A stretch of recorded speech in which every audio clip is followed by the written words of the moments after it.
Welcome to the Kholiwe Cooks channel. Please like the video, subscribe to my channel and turn on notifications so you know every time I upload. Just a quick preview of what we're making today, a chicken livers pasta. Hi guys, welcome back to my channel. Today we are making the first pasta recipe on this channel, so I'm very excited about that. Also, I'm quite keen to do it because it's quite cost effective. You'll see that the ingredients we're using are affordable, and so it's a nice meal to go to because it doesn't require too many complicated ingredients. So that being said, thank you so much for joining me. Thank you so much for supporting my channel. As you know, I'm trying to grow this and I'm trying to do more and more of these cooking videos. Do let me know what other kind of videos you think I should be doing, obviously related to food and wine. Without any further ado, let's get into the ingredients. Today I'm just going to be showing you all the ingredients. I just thought it would be nice to do it a bit differently today. So I'll start with them in order of, I guess, importance, or yeah. Starting off, I am using this tagliatelle pasta. So this is a fresh pasta that Woolies does, and so I buy a couple of these and I freeze them. So I've just, this has been thawing in the fridge for probably over an hour, so it is ready to be cooked. I am using about 250 grams of this. This will be enough for 2 servings. You'll notice that a lot of times on my channel I do meals that serve 2 people. And the reason for that is obviously because I stay alone and I don't want too much food in my fridge. Which means if I give you ingredient lists, do take that into account because it will mostly be for 2 people. And so you would obviously double or triple that depending on the number of people that you're trying to cook for. So today I'm using 250 grams of pasta for a serving for 2 people. Moving on, I am using chicken livers. This is 250 grams as well. These were obviously frozen and I've thawed them as well already. This is definitely the main ingredient of this dish. It is literally the star of the show. Okay, another great ingredient I'm using is spinach. So I'm not using all of this, I'm just showing you this because also I use spinach a lot in my cooking because it's got a lot of iron in it. It really helps for people who are anemic or suffering from iron deficiency, because you're not necessarily going to have sauteed spinach or cream spinach every day, and so try to incorporate the spinach into like your normal meals, maybe breakfast with some eggs and a bit of spinach, that sort of thing. So I do that a lot. Another very important ingredient is the cream. I'm using the double thick cream today. However, you can use any kind of fresh cream. I will use all of this, which is about 250 mils as well. So I'm also using this. This is basil. This is fresh basil. I don't have it in a packet because I have a pot plant with basil, and so I just took a few sprigs of that and I'm going to be using that. That is literally the main flavor that you're gonna have coming through in this pasta. So you can go wild with this. I think if you buy those normal packets of basil, I would use the whole thing, okay? I'm gonna supplement that fresh herb with some dried oregano. I will only be using a teaspoon of this though, dried oregano, okay? Then, as always, and especially with creamy pastas, I am using my trusty garlic. You'll notice I'm using the crushed garlic today. I don't have any fresh garlic. If you have fresh, always go for fresh. And I am using some tomato puree. I'll use about 100 mils of this.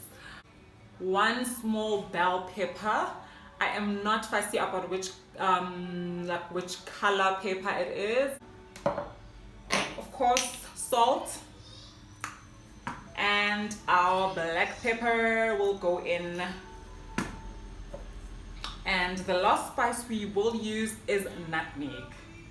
So one very interesting thing about nutmeg is that if you're making anything with like a white sauce in it, do put a dash of this in there. I promise you it does wonders. Literally, I would say half a teaspoon, no, not a half a teaspoon, like a pinch. Remember, cooking is about layering of flavors. Some flavors are there to hold up everything else.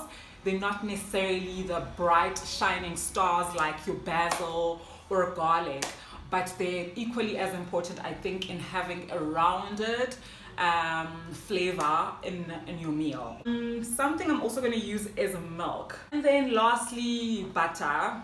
Butter is also a very important ingredient, obviously, if you're doing a white sauce, and so it features, okay? Last thing we're going to use with this whole recipe is some flour. Now, I have cake flour at home. However, you can use literally any kind of flour you have. Brown flour, normal bread flour, any kind of flour will work for this. So that's it for the ingredient list. Let's get into the prep and yeah, get onto it. We start off the recipe with hot or boiling water, and we add 2 tablespoons of salt.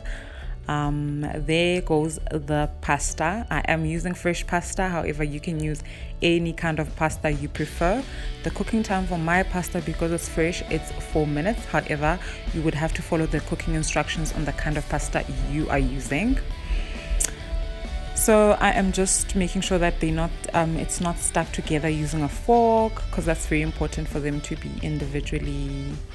Yeah, so I'm using 2 tablespoons of butter for my sauce, but as you can see, my heat was extremely hot for this butter, and I'm now working with brown butter. Look, it's not too badly burnt, so I'll continue and soldier on.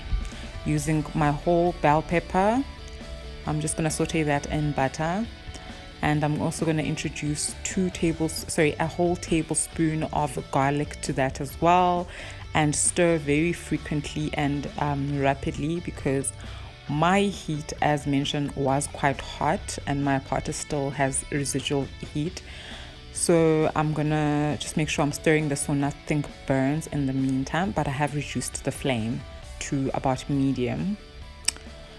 My pasta is ready, and I rinse it off with cold water to ensure that the pasta doesn't stick together.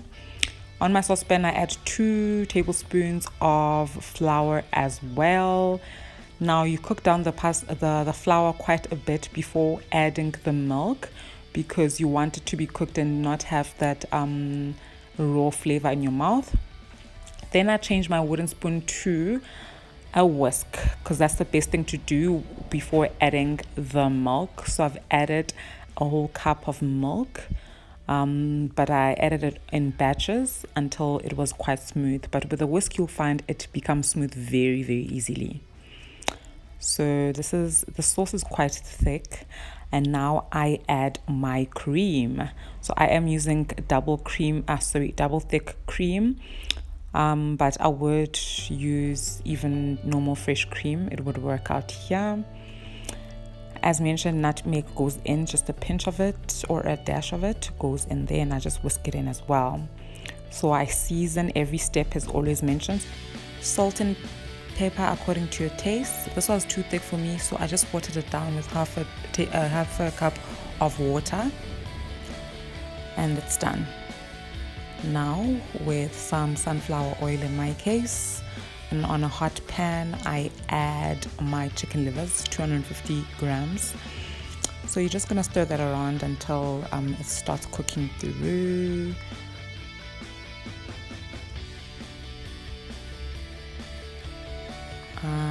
I season this with salt, and it's ready for our spinach. I'm using, I would say, a handful of spinach leaves that have been chopped. I add to the oregano to that, which is about a teaspoon, and then I put pepper on there. I think about half a teaspoon of pepper. And then lastly goes my basil. You'll see I didn't chop my basil because the leaves were quite small. I just tore them off and put them in there.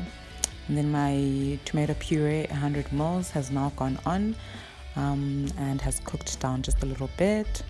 But I'm gonna add half a teaspoon of sugar. And the reason for this is I tasted that my tomato puree was quite acidic. This is ready and has cooked down quite a bit. So we are ready for the next step of our cooking process. We are back with our pasta. The heat is turned off, but I'm just using residual heat, and I add my sauce back on, all of it. And I'm also going to mix the chicken liver mix into everything. You must know that basil and tomatoes are like a match made in heaven. That's why I did the tomato puree thing.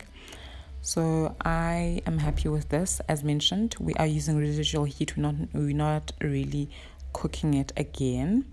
And that's ready. I'm going to take it off now. So I have my wine that accompanies this meal. It's been chilling for I think about 5 minutes now in this ice bucket. So just want to quickly show you. This is the Kholiwe Chardonnay. It is the 2018 vintage. I am pairing this with our pasta. This is literally the perfect accompaniment because the base of our pasta is a white sauce. I recommend having it with a white wine. And Chardonnay is definitely a favorite of mine because it's quite creamy to the palate, and so it'll be perfect with our pasta. There you go. Just gonna pour it quickly and have a taste.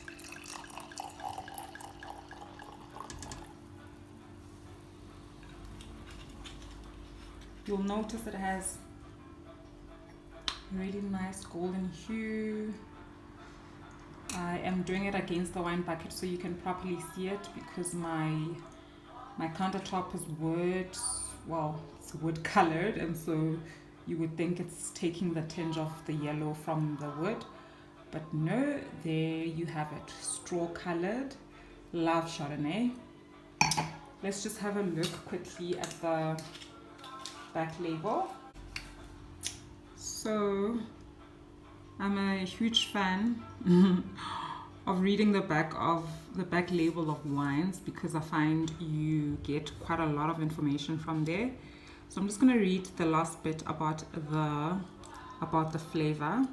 It says this Elgin Chardonnay shows pure citrus fruit, creamy oak, and a touch of savoriness on the palate. So it says Elgin. Elgin is the region where this was farmed and obviously made. So that's just an important thing as well to note. Vintage was made specifically for Woolworths, but Kholiwe does have other vintages and other varietals that are not only for Woolworths, so you'll be able to find it anywhere. I hope you enjoy the little snippets of what would pair perfectly with the meals that I make. Do let me know if you'd like more information on the wines or if this is sufficient. I'm honored that you took the time out of your day and you have gotten to the end of this video. As always, like, subscribe, and turn on notifications.